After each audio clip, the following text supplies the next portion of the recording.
शहर आई देहाती बहू।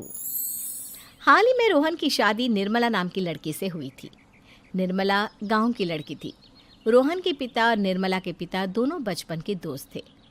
उन्होंने बचपन में ही एक दूसरे से वादा कर लिया था कि दोनों बच्चों के बड़े होते ही उनकी शादी करवा देंगे। इसलिए वादे के अनुसार रोहन के पिता निर्मला को अपनी बहू बनाकर घर ले आते हैं। निर्मला अपने साथ अपनी गाय भी लेकर आ जाती है और उसे घर के आंगन में बांध देती है। अरे ये क्या माँ, भाभी तो गाय भी लेकर आई हैं हमारे घर में। अभी घर में गाय बंधी देखकर आस पड़ोस के लोग तो हमारा मजाक उड़ाएंगे ना। हाँ बेटा, तू ठीक कहती है, लेकिन क्या करूँ मैं। तू तो जानती है तेरे पिता किसी की नहीं सुनते। अरे ये क्या निर्मला, तुम अपने साथ गाय क्यों लेकर आई हो? आपके शहर में पैकेट वाला मिलावटी दूध मिलता है ना, लेकिन मुझे तो रोज ताजा दूध पीने की आदत है। गाय लाकर मैंने ना बहुत अच्छा किया है। अब हम सब रोज ना गाय का ताजा ताजा दूध पियेंगे। अरे ये सब तो ठीक है, लेकिन तुम ध्यान रखना कि तुम्हारी गाय की वजह से आस पड़ोस के लोगों को कोई तकलीफ ना हो। हाँ हाँ, मैं सब देख लूँगी, आप चिंता ना करें। कुछ दिन बीत जाते हैं। फिर एक दिन, चल बहू, आज हमें बाजार से सब्जी खरीदने जाना है। उसके बाद सुनीता निर्मला को बाजार में ले जाती है। सब्जी के महंगे दाम देखकर निर्मला के तो होश उड़ जाते हैं। ये क्या माँ जी, 1000 रुपये की सब्जी, ये तो बहुत ही ज़्यादा है। अब क्या करे बहू, शहर का तो यही हाल है। ना ना ना, मैं इस तरह पैसों की बर्बादी बर्दाश्त नहीं कर सकती। अब से ना हम इस बाजार से सब्जी नहीं खरीदेंगे। हाँ। फिर अगले दिन निर्मला घर के आंगन की मिट्टी खोद कर वहाँ तरह तरह की सब्जियाँ लगा देती है। अरे काव्या, तेरी भाभी तो बहुत अजीब है। उसने तेरे पूरे आंगन को खेत बना कर रख दिया। मेरी समझ में नहीं आता तुम लोग इस लड़की को कहाँ से पकड़ कर लाए हो। अरे सब मेरे पिताजी का किया धरा है। सालों पहले अपने दोस्त से किए वादे के चलते उन्होंने उस गवार को हमारे गले बांध दिया। अरे तेरी भाभी सच में एक नंबर की गंवार है। उसे तो ढंग के कपड़े पहनने तक नहीं आते, ऊपर से उसने तेरे घर को गांव का तबेला बनाकर रख दिया है। उन औरतों की बातें सुनकर काव्या को बहुत बुरा लगता है। फिर वो अपने भाई रोहन से इस बात की शिकायत करने लगती है। रोहन निर्मला को समझाने की बहुत कोशिश करता है, लेकिन निर्मला के आगे उसकी एक नहीं चलती। फिर एक दिन रोहन निर्मला को एक शादी में ले जाता है। सभी मेहमान खाना खाने में व्यस्त थे। उधर रोहन भी अपने दोस्तों से गप्पे लड़ाने लगता है। तभी निर्मला तंदूरी चिकन के स्टॉल से ढेर सारे लेग पीस उठाकर अपने पर्स में डालना शुरू कर देती है।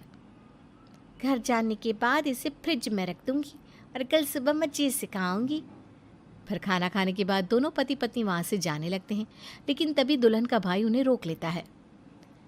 अरे ये सब क्या है? मैंने यहाँ खाना खाने के लिए सबको बुलाया था, खाना चोरी करने के लिए नहीं। तुमने पर्स में जो चिकन के लेग पीस छुपा रखे ना, चलो बाहर निकालो उन्हें। दुल्हन का भाई फौरन निर्मला से पर्स छीनकर सारे लेग पीस बाहर निकाल लेता है। मैंने इतना खर्चा करके खाने पीने का इंतज़ाम किया है और तुम हो कि यहाँ से खाना चोरी करके ले जा रही हो? शर्म आनी चाहिए तुम्हें। वहाँ मौजूद सभी लोग निर्मला को भला बुरा कहने लगते हैं। अपनी बेइज्जती होते देख रोहन दुल्हन के भाई से माफ़ी मांगकर निर्मला को घर ले आता है। निर्मला, आज तुमने सबके सामने मेरी नाक कटवा दी। आखिर तुम्हें चिकन के पीस चुराने की ज़रूरत क्या थी? मुझे माफ़ कर दीजिए रोहन जी। दरअसल ना, हमारे गांव में जब भी शादी होती थी तब मैं और मेरी सहेलियाँ इसी तरह शादी से ढेर सारा खाना लेकर आते थे। मुझे नहीं पता था कि मेरी इस गलती से आपकी इतनी बेइज्जती हो जाएगी। मुझे माफ़ कर दीजिए, आज के बाद ऐसी गलती कभी ना करेंगे। इतना कहकर निर्मला रोने लगती है। निर्मला को रोते देख रोहन का दिल पिघल जाता है और उसे माफ़ करके गले लगा लेता है। इस तरह कुछ दिन बीत जाते हैं।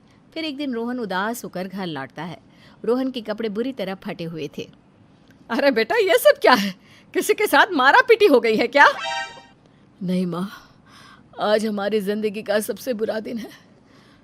म्यूनसिपालिटी वालों ने हमारी दुकान तोड़ दी। आज से हमारी आमदनी पूरी तरह बंद हो गई। हे भगवान, हमने तो किस्त पर ढेर सारा सामान ले रखा है। अब हम सारे सामान की किस्त कैसे चुकाएंगे? मेरी तो सोचने समझने की शक्ति ही खत्म हो गई। पता नहीं आगे हमें और कितनी मुसीबत झेलनी पड़ेगी। आप सबको ना चिंता करने की जरूरत ना है, मैं सब ठीक कर दूंगी। तो कहना क्या चाहती है बहू? हम ना बोल कर नहीं बल्कि करके दिखाएंगे। हाँ, उसके बाद निर्मला अपने पिता को फ़ोन करके गांव से 5 गाय मंगवा लेती है और फिर अगले दिन निर्मला सभी गायों का दूध निकाल कर बड़े बर्तन में भर लेती है। तुम ये सब क्या कर रही हो निर्मला? मेरी तो कुछ समझ में नहीं आ रहा। हम ना इन गायों का दूध बेचने जा रहे हैं। उसके बाद हमारे पैसों की समस्या खत्म हो जाएगी। हे भगवान, बस यही दिन देखना बाकी रह गया था। भाभी दूध वाली बनकर दूध बेचेंगी तो मोहल्ले में इज्जत क्या रहेगी हमारी। सभी लोग हमें तरह तरह की ताने मारेंगे। आप ना ऐसी बेकार की बातें ना करो काव्या जी। जब जेब का पैसा और पेट की रोटी छिन जाती है तो इंसान पहले अपने और अपने परिवार के बारे में सोचता है। और वैसे भी जिस काम से हमारा घर चले उसकी कभी ना बुराई नहीं करनी चाहिए। फिर निर्मला दूध के 2 बड़े बर्तन साइकिल के दोनों तरफ लटकाकर मोहल्ले में घूमने लगती है। दूध ले लो, दूध, गाय का ताजा ताजा दूध ले लो, बिना मिलावट का शुद्ध दूध ले लो। चलो चलो आओ भाई, जल्दी ले लो। तभी निर्मला के पास कुछ औरतें आती हैं। अरे तुम तो सुनीता की बहू हो ना, तुम इस तरह सड़क पर दूध क्यों बेच रही हो? निर्मला उन दोनों औरतों को अपने घर के हालातों के बारे में सब बता देती है। देखिए, मैंने ना अभी अभी गाय का ताजा दूध निकाला है। आप सब तो रोज पैकेट का दूध पीती हो, आज गाय का ताजा दूध पी कर देखिए, इसकी ना बात ही कुछ और है। हाँ बहू, मुझे तुम्हारी बात समझ में आ गई। लाओ, मुझे 2 लीटर दूध दे दो। उस औरत की देखा देखी बाकी औरतें भी निर्मला से दूध खरीदना शुरू कर देती है।